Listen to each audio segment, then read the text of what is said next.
এ জমিন, তোমরা যারা জমিন ধ্বংস করে দিতে চাও, আমি আল্লাহ দেখতেছি কেমন গুনাহ হইতেছে।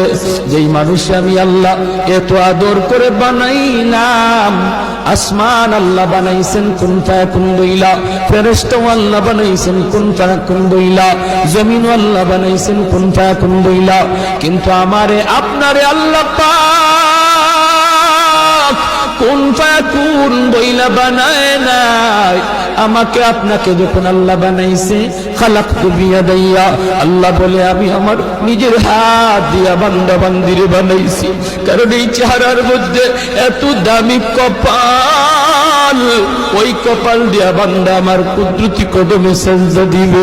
এই কপালটার এত দাম, এই কপাল কুন ফায়াকুন বললে হয় না, এই কপাল ফেরেশতাদের হাতে বানাইলেও হয় না, আমি আল্লাহ নিজের হাতে বানাইছি।